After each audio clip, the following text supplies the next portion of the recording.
Assalamualaikum warahmatullahi wabarakatuh. Kita ketemu lagi di mata kuliah Manajemen Data. Untuk pembahasan kali ini, kita akan membahas mengenai tahapan pengolahan data. Nah, untuk tahapan pengolahan data, kita akan menggunakan perangkat lunak pengolah statistik, yaitu SPSS. Kita masuk ke pengenalan. Apa sih itu SPSS? SPSS itu adalah salah satu dari beberapa program aplikasi komputer untuk menganalisis data statistik. Kalau teman-teman sudah mempunyai software SPSS di laptop atau PC-nya masing-masing, maka silahkan teman-teman coba buka.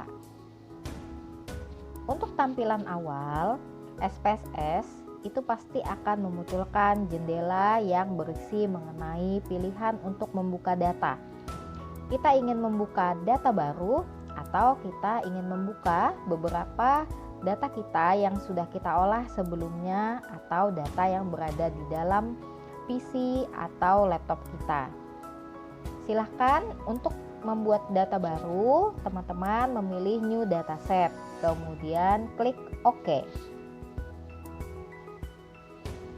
Tampilan utama dalam SPSS ini berisi jendela data view. Di situ fungsinya nanti untuk memasukkan data-data. Kemudian jendela variable view. Di situ kita bisa membuat variabel apa saja yang kita gunakan dalam penelitian atau data penelitian kita. Dan jendela yang terbuka selanjutnya adalah jendela output. Di output itu berisi apa saja yang sudah kita lakukan terhadap variabel dan data yang kita miliki. Misalnya kita menyimpan, kita mengedit, kita melakukan analisis apa, dan hasil analisis pun itu masuk ke dalam output. Jadi ketika nanti teman-teman membuka SPSS, itu akan muncul dua jendela utama, yaitu jendela yang berisi data view dan variable view, serta jendela yang memunculkan output. Untuk menyimpan, biasanya kita simpan dua-duanya. Untuk memudahkan, gunakanlah nama file yang sama untuk tampilan data dan tampilan output. Kemudian, bila teman-teman nanti membuka data yang lama, silahkan jangan lupa buka pula output yang lama. Karena biasanya ketika kita membuka file SPSS, baik itu data lama maupun data yang baru, output yang terbuka adalah output yang baru. Nah, bila ingin memiliki output yang memiliki urutan runut, maka sebaiknya ketika membuka data yang lama, bukalah output yang lama yang sama namanya tadi ketika kita menyimpan.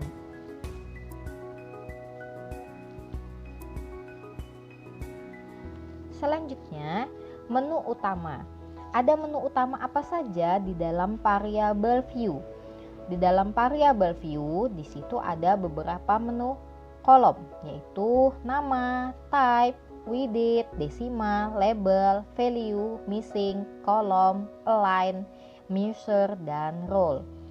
Silahkan teman-teman baca apa sih opsi dan penjelasan dari masing-masing menu utama tersebut.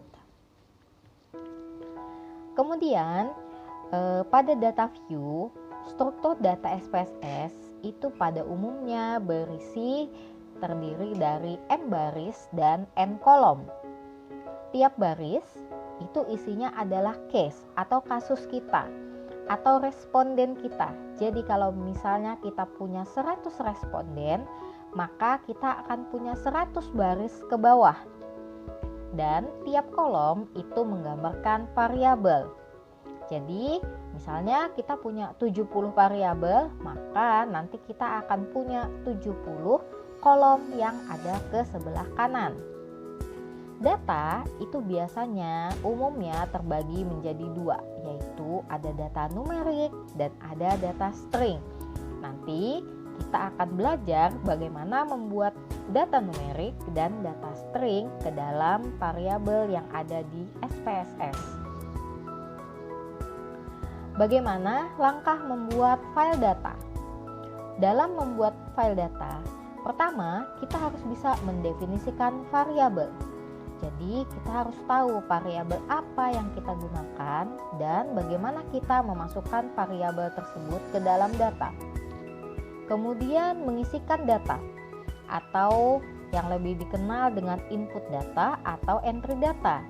Jadi, di sini kegiatannya adalah kita memasukkan data penelitian yang sudah kita dapatkan sebelumnya. Dan yang terakhir dalam membuat file data adalah menyimpan. Nah, menyimpan file data ini seperti yang saya sudah jelaskan di awal itu ada dua, yaitu berupa data dan output dari pekerjaan yang sudah kita lakukan di software SPSS. Selanjutnya, coding data. Nah, coding data sendiri itu adalah bagaimana kita memberikan kode-kode pada data atau variabel penelitian yang sudah kita buat. Fungsinya apa coding data? Fungsinya untuk memudahkan kita dalam entry data, menganalisis data, dan nanti membaca hasil dari analisis tersebut. Kita masuk ke dalam contoh. Berikut ini adalah contoh kuesioner penelitian yang berjudul pengaruh faktor budaya, sosial, pribadi, dan psikologis terhadap pengambilan keputusan pembelian produk handphone merek BlackBerry, di mana ini studi kasus pada mahasiswa Fakultas Hukum di Universitas Sumatera Utara. Contoh yang pertama, di sini adalah bagian identitas responden yang terdiri dari nomor responden, umur, jenis kelamin, angkatan, dan selanjutnya. Bagaimana cara mengcoding atau membuat variabel dari pertanyaan yang contohnya seperti ini? Silahkan kalian simak tutorial di SPSS-nya ya.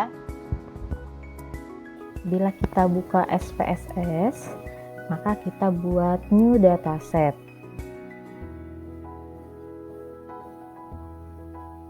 Maka kita akan memiliki satu file yang berisi data view dan variabel view. Untuk mengentry data, pertama-tama kita buat dulu variabel view di jendela variabel view yang ada di sebelah sini. Kita klik ya, maka tampilannya akan berubah.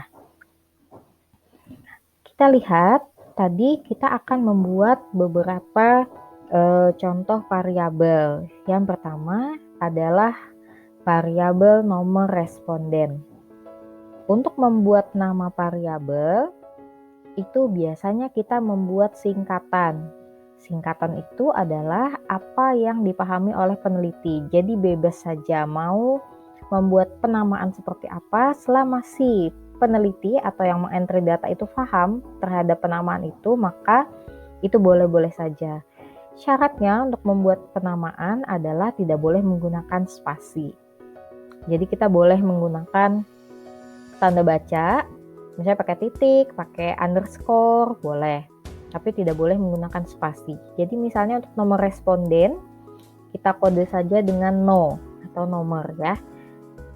Tipenya, untuk memilih tipe, karena nanti akan diisikan dengan angka 01, 02, dan seterusnya, maka sudah pasti kita akan memilih numerik.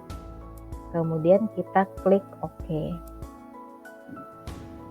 Ini adalah menunjukkan jumlah karakter dan desimal adalah jumlah karakter desimal yang nantinya akan ada di belakang angka kita. Karena nomor ini merupakan angka yang tidak desimal, nomor responden, nggak ada kan ya responden 1,2 dan seterusnya, maka kita buat saja desimalnya menjadi 0. Sedangkan untuk karakter widgetnya atau angka di depannya ini bebas, mau diganti atau tidak boleh. Kalau misalnya kita punya sampel puluhan, maka widgetnya boleh diganti 2, artinya nanti akan muncul 2 karakter, batasnya sampai 99 ya. Tapi kalau responden kita itu jumlahnya udah di atas 99, misalnya ada 100 lebih, maka karakternya tentu butuh 3. Tapi kalau ada ribuan berarti 4, puluhan ribu 5, dan seterusnya. Kalau tidak diganti bagaimana Bu? Ya tidak apa-apa, boleh aja. Cuma ini biasanya untuk kerapihan. Label ini adalah label, sesuai namanya ya, label yang kita berikan untuk kode nama yang sudah kita buat tadi. Misalnya untuk no itu adalah maknanya untuk nomor responden. Oke. Value-nya dan sisanya itu kita biarkan saja. Kemudian contoh lagi untuk variabel umur, itu sama dengan nomor ya. Jadi umur boleh huruf besar semua, boleh besar kecil, boleh kecil semua, bebas. Karena dia numerik, maka kita isikan numerik. Kemudian desimalnya juga 0. Biasanya kita kalau mencari data umur, kita kan kepengennya umur yang dibulatkan ya, supaya mudah. Widgetnya kita isi 2 karena biasanya usia orang belasan, puluhan, sudah jarang yang ratusan. Labelnya umur responden. Selanjutnya, nah ini agak berbeda sedikit. Misalnya kita menggunakan variabel jenis kelamin. Kita boleh kode dia misalnya dengan JK. Tipenya, oke, jadi sekalian kita bahas sedikit ya. Di variabel type itu ada macam-macam tipe variabel yang ingin kita buat. Ada numerik, ada koma, ada dot, ada scientific notation, kemudian ada date, dollar, dan lain-lain. Nah, kita akan pilih numerik saja karena kita nanti akan ubah data jenis kelamin ini menjadi data yang numerik. Oke. Setelah kita data dia adalah data numerik jenis kelamin, desimalnya kita ganti 0, widgetnya 1 cukup. Kenapa 1? Karena nanti kita hanya akan kode jenis kelamin menjadi 01 atau 12, boleh, bebas. Misalnya labelnya berarti adalah jenis kelamin.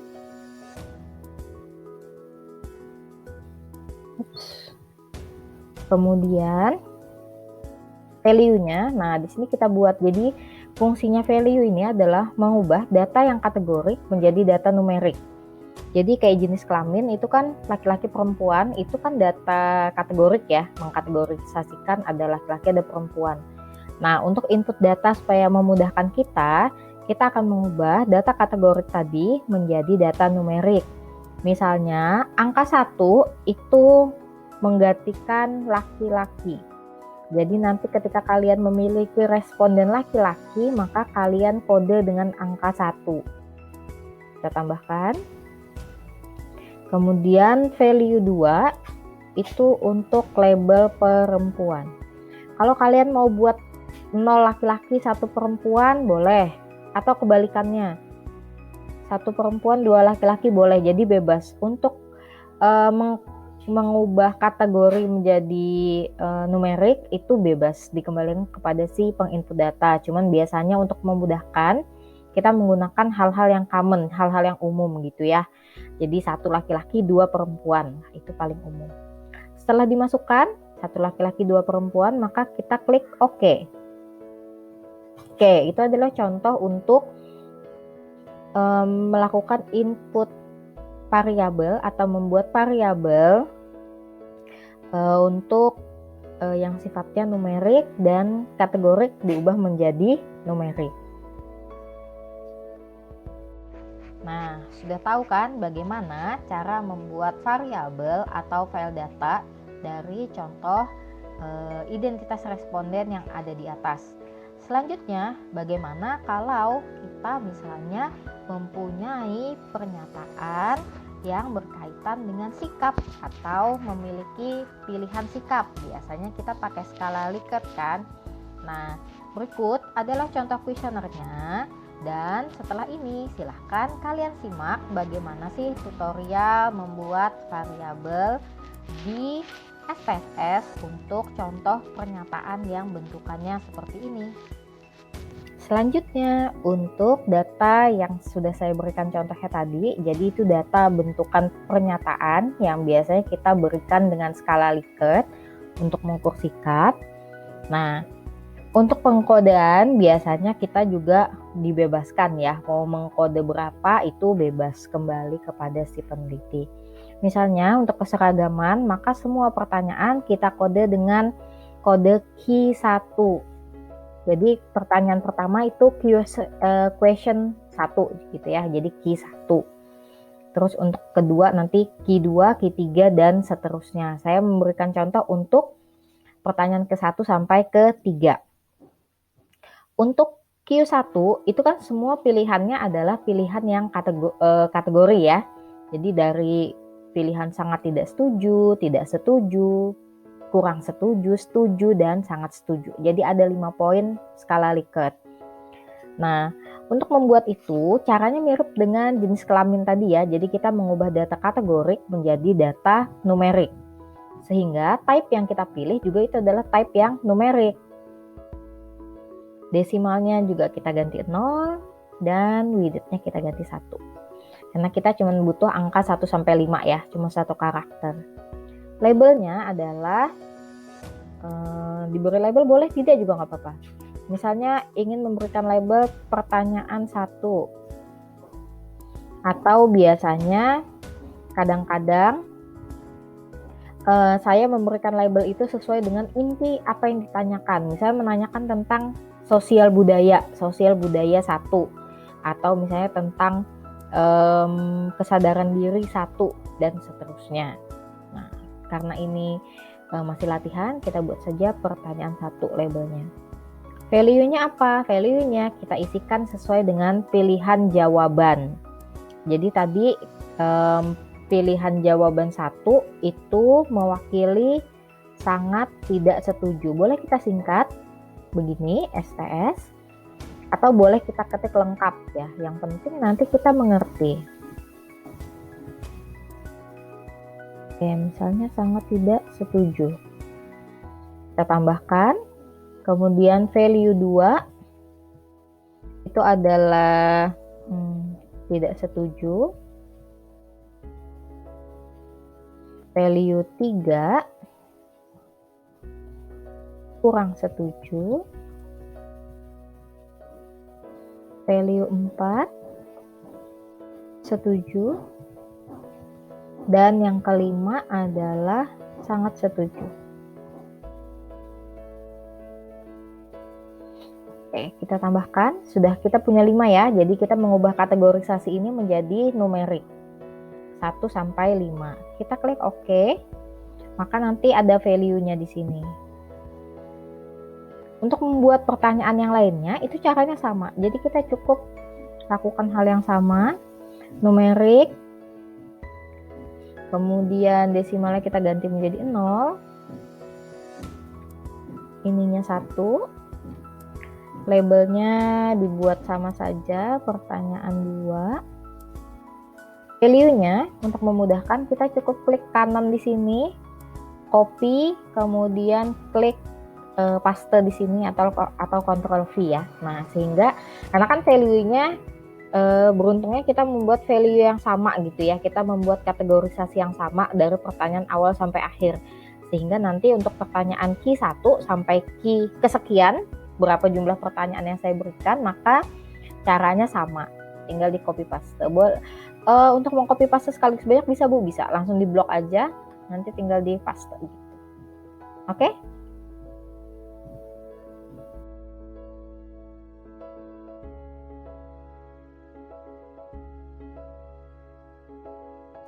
Setelah kita melakukan pembuatan variabel, jadi saya berikan contoh, ini beberapa ya.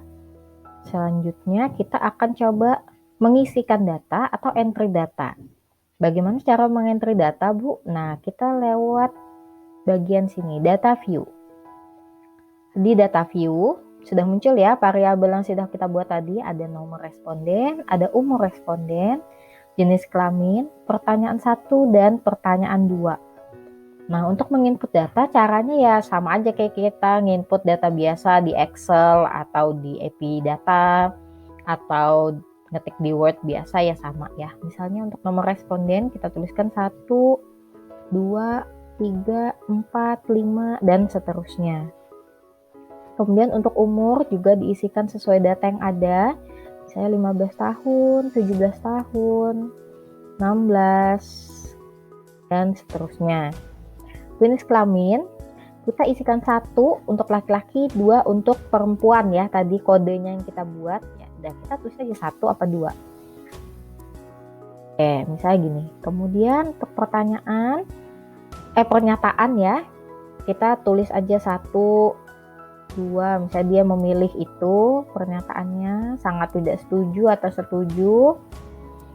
Nah, udah semudah itu entry data. Nah, untuk melihat kan tadi kita buat value ya. Buat apa Bu fungsinya value? Nah, kita bisa lihat di sini. Kita klik bagian ini, value label, maka nanti akan muncul. Nah, yang kita kodekan dengan 1 tadi akan muncul laki-laki, dan yang kita kodekan dengan 2 muncul jenis kelamin perempuan. Kalau kita balik ini ya, 1, 2, 1, 2, 1. Kita buka value labelnya, jadi laki-laki perempuan. Begitu juga dengan pernyataannya tadi ya, jadi respon yang diberikan sangat tidak setuju, kurang setuju, dan sangat setuju. Biasanya itu fungsi value label yang kita buat. Jadi kita biasanya tutup supaya kita memudahkan entry data. Jadi ketika entry data kan nggak pusing nih kalau isinya adalah angka semua. Dan ketika kita menggunakan angka, kenapa harus di coding menjadi angka? Kenapa nggak kita biarkan aja, kita jawab di sini, ketik sangat tidak setuju. Nah, kenapa begitu? Karena dengan kita membuat kode, kita bisa nanti menganalisis data tersebut. Tapi kalau biasanya kodenya dalam bentuk string, itu nggak bisa dianalisis. Jadi misalnya saya kasih contoh ya. Misalnya kita punya variabel nama orang, misalnya nama. Type-nya, karena itu nanti akan diisi dengan kata-kata, kita pilih string yang ini. Karakter itu menunjukkan jumlah karakter yang bisa kita ketikkan di nama itu. Misalnya kita tetap 8 nih. Oke. Misalnya ini nama responden. Kemudian nanti di data view ada variabel nama. Nah, untuk ini kita boleh isikan dengan kalimat. Misalnya namanya Susi. Ingat, tadi kita punya karakter cuma 8, maka kita boleh menuliskan nama maksimal 8. Misalnya namanya Muhammad. Kita ada berapa ya? 7, 8. Saya Muhammad Rizky. Nah, udah nggak bisa kan? Karena kita cuma bikin karakter 8. Tapi kalau kita mau tulis nama respondennya lengkap, maka kita bisa buat karakternya yang lebih panjang. Misalnya kita isi 20 karakter dan seterusnya.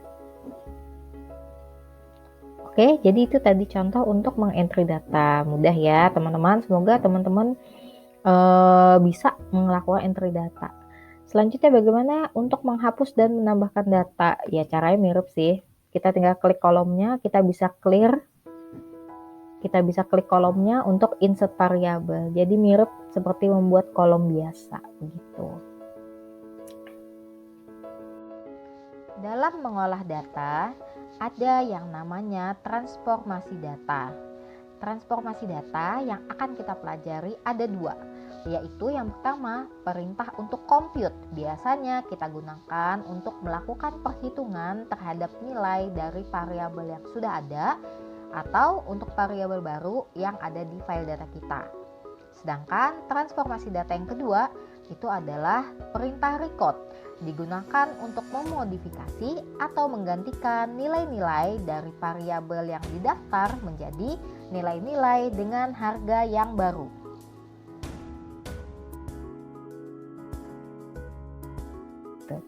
Jadi misalnya compute yang paling umum dilakukan adalah kita menjumlahkan total variabel. Misalnya kita punya variabel Q1 sampai Q5. Kita mau jumlahkan nih, gimana caranya Bu? Caranya adalah klik transform di bagian atas ini, kemudian compute variable. Nah, di compute variable itu nanti akan ada kolom target variable. Jadi nanti kalau kita mau melakukan kegiatan matematika ini atau mengkomputasikan ini, kita nanti pengen muncul hasilnya itu di variabel apa namanya. Jadi kita membuat nama variabel di sini.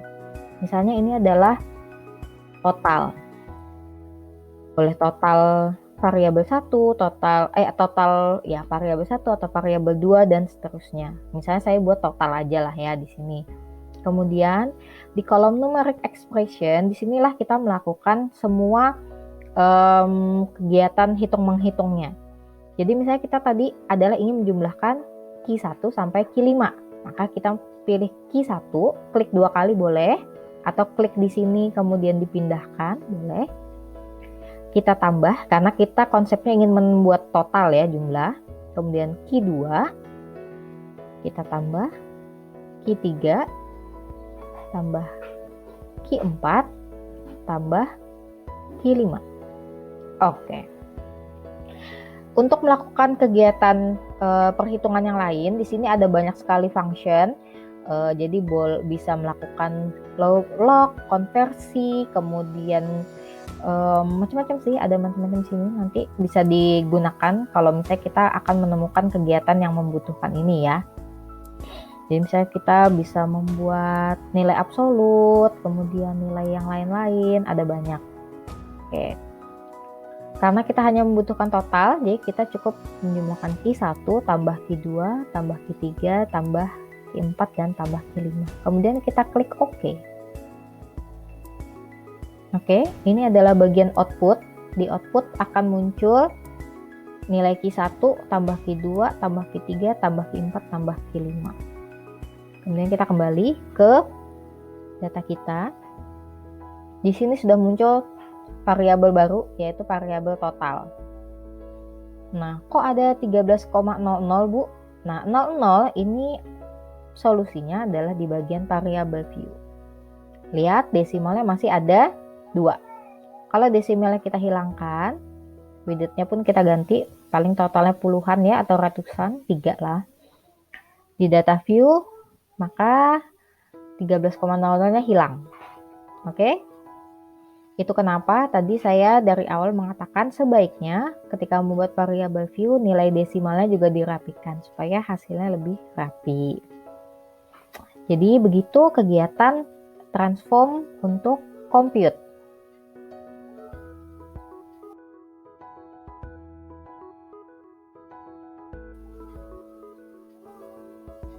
Selanjutnya, kalau misalnya kita melakukan kegiatan transformasi yang bentukannya adalah recode, caranya pun sama. Jadi fungsi recode di sini itu kita mau mengubah kode-kode yang sudah kita buat ini menjadi kode yang baru ya. Yang misalnya transform di sini, kemudian kita recode. Ada 2 recode di sini, ada recode into same variable dan ada yang untuk different variable. Kalau same variable artinya variabel lama kita itu diubah kodenya menjadi variabel yang baru. Sedangkan kalau into different variable, kita akan mengubah data yang lama menjadi variabel yang baru. Tapi variabel yang lama itu tetap ada. Kita coba contoh untuk yang different variable saja ya. Kita klik. Nanti akan muncul jendela seperti ini. Setelah muncul jendela seperti ini, kita contohkan, misalnya kita ingin mengubah nih Q1 itu kita ubah kodenya. Kita masukin Q1 ke sini ke bagian input variable. Karena ini different variable, maka dia mengharuskan kita untuk membuat nama variabel yang baru. Misalnya di sini Q1.1. Jadi ini yang baru ya. Labelnya adalah pertanyaan 1 baru. Kita ubah. Oke.